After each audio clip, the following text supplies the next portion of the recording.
Our gospel lesson this morning is from the Gospel of Mark. It's chapter 3, verses 20 through 35. And the crowd came together again, so that they could not even eat. When his family heard it, they went out to restrain him, for people were saying, "He has gone out of his mind." And the scribes who came down from Jerusalem said, "He has Beelzebul, and by the ruler of the demons he casts out demons." And he called to them and spoke to them in parables. How can Satan cast out Satan? If a kingdom is divided against itself, that kingdom cannot stand. And if a house is divided against itself, that house will not be able to stand. And if Satan has risen up against himself and is divided, he cannot stand. His end has come. But no one can enter a strong man's house and plunder his property without first tying up the strong man. Then indeed the house may be plundered. Truly I tell you, people, all will be forgiven for their sins and whatever blasphemies they utter. But whoever blasphemes against the Holy Spirit can never have forgiveness, but is guilty of an eternal sin, for they had said, "He has an unclean spirit." Then his brothers and his mothers came, and standing outside, they sent to him and called him. A crowd was sitting around him, and they said to him, "Your mother and your brothers and your sisters are outside asking for you." And he replied, "Who are my mother and my brothers?" And looking at those who sat around him, he said, "Here are my mother and my brothers. Whoever does the will of God is my brother, my sister, and my mother." Do you ever feel like the world has gone crazy? That things you knew as certain have somehow become called into question, and things that you may have thought were unthinkable have become the actual reality? I can't help but think there was a little of "it's a mad, mad world" thinking going on in Jesus' time. The certainty of the strict sanctity of the Sabbath has been upended as Jesus moved into a synagogue and healed on the holy day of rest, challenging the religious leaders right in their own house. Now, I feel certain Jesus wasn't the first to challenge the rules of Pharisee-led Judaism, but likely none have been so brazen. And I also feel certain that there were other itinerant preachers moving about, John the Baptist, for instance, but none of them were drawing the crowds that were following Jesus. And he has been freeing people from the bondage of that which has held them captive. They called them demons in those days. Demons, as if coming from the Philistine god Beelzebul, or better known as the devil. Again, the religious leaders were unable to imagine that Jesus, or anyone else for that matter, could do such a thing unless the person were in league with the devil. The world that they had so carefully crafted and compartmentalized was fraying, and they were at a loss how to stop it before it completely unraveled. So they blamed Jesus. We do that well, don't we? Blame others, When those bad moments arise, and they do arise, we feel helpless to sort out what is real and what is unreal, what is true, what is not, so we look for someone to blame. We can't understand, can't keep things in those little boxes we have built in order to keep us sane. So we turn outward, for looking inward would be far too painful, too disconcerting, especially when we find something there, and we would. The other seemingly normal response to such madness is to find our safest box to hide in it. I call it the Linus syndrome. We find our security blanket and we wrap ourselves in it and we take it wherever we go. Often that security blanket is our family. They're the ones who know us best. They're the ones we know best. They're the ones who we think will always be with us, supporting us, protecting us. But when we are living in a mad, mad world, even our families are no longer safe. In fact, they may be the most hostile place for us to try and hide. It was like that for Jesus. It must have shook him to the core when his family showed up outside the house where he was to restrain him, to take him away. They and others were saying he has lost his mind, that he was mad, not angry, but mad. They thought they knew what was best for their family, best for him. They knew they couldn't afford to alienate the powerful, to have Jesus challenging the powerful's motives and interpretations. They needed to come home and get him back making benches and fixing chairs. They thought that working with wood again would soothe his mind and calm his spirit, and it would be good for the financial situation of the family as well. There is never a time when the forces in power work harder to call us back into a previous place of utopian memory than when we are faced with a mad, mad world. Religious leaders and political leaders, family leaders and social leaders all seek to recall a time in the past when the present problems did not exist, as if they could be pushed back into the box from which they came. We in the church know this tendency well. The old standard of regular church attendance, meaning being in our place in our pew 9 out of 10 Sundays, no longer exists. 1 out of 4, 2 out of 10 is the new norm. If only we could go back.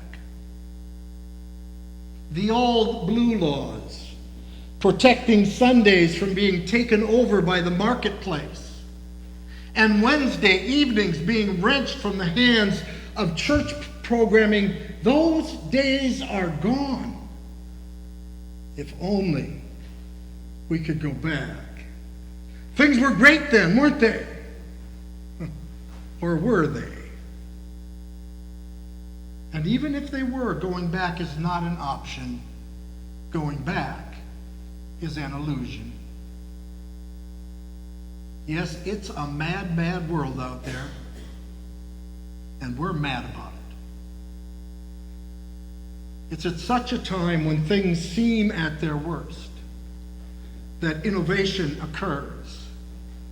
It's at times like these mad times that old structures, old ways of doing things are reimagined and re-envisioned. It's during these mad times that the ties which bind are cut loose so that new connections can be forged.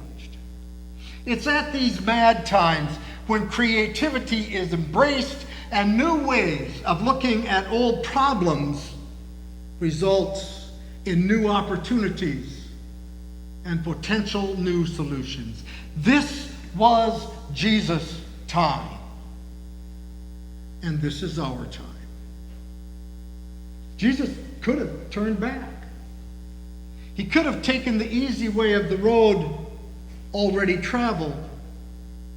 He could have gone home with his family, returned to his previous career.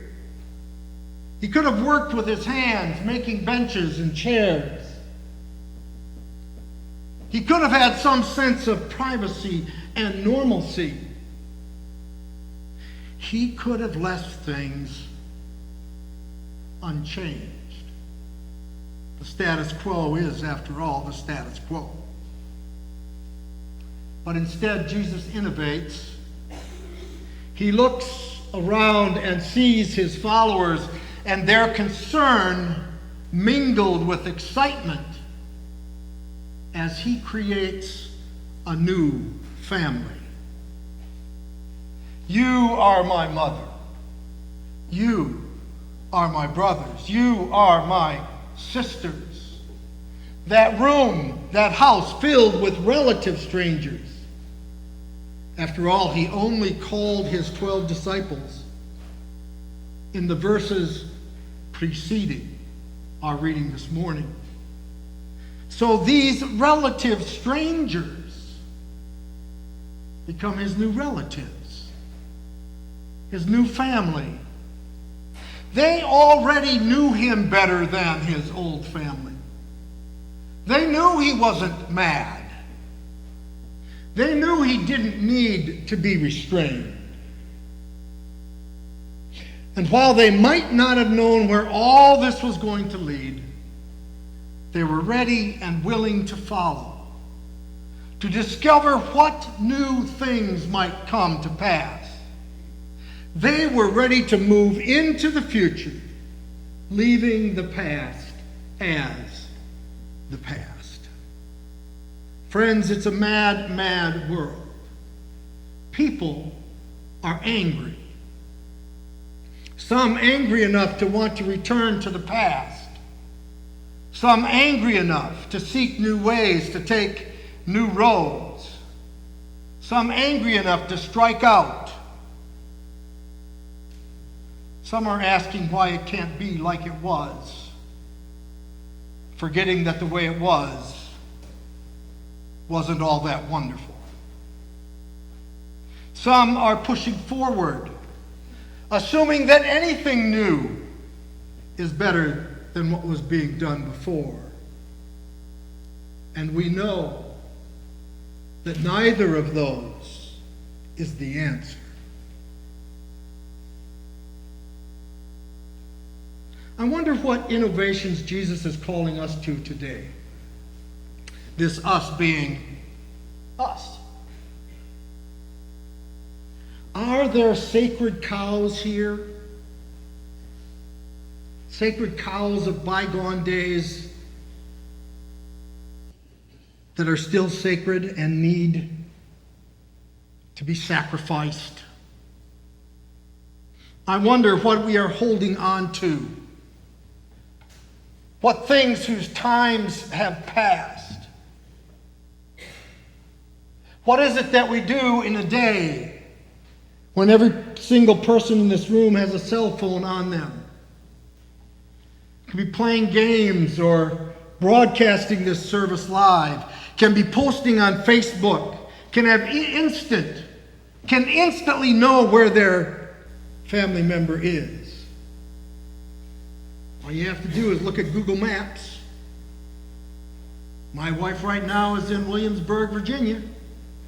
I saw her there this morning on the map. What is the church to do if it is to thrive and strive in this new mad, mad world where we find ourselves? We can't change the world. Who can we change? Us. What does that mean? For Jesus, it meant healing on the Sabbath. A really good thing, but all the religious leaders went, no, no, no, no, no, no, no. You can't heal on the Sabbath. You can't let these people in your church. You can't send these people out to do mission. You can't let them be elders. You can't have her as a minister. What do we do in this new, mad, mad world?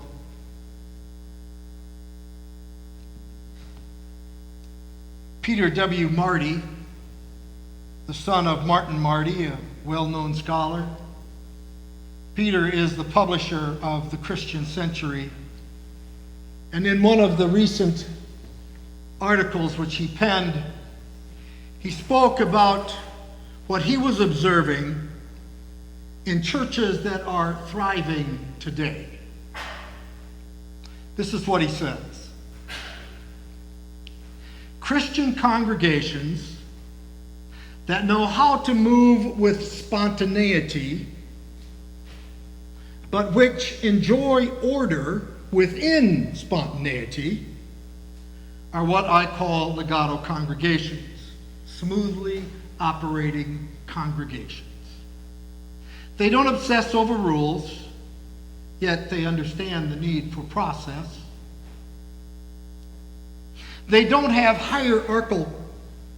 hierarchical plans that must be approved for every new initiative, yet things get accomplished. They don't expect everybody to know everybody else, yet groups of people do purposeful things and build intimate families. Through the interplay of believers trying to find their way together, smoothly operating congregations build a coherent and meaningful life. Like Jesus, who built a new family for his new mad, mad world, I believe that churches are being called to build new families for this mad, mad world as well. Look around you. Seriously. Look around you.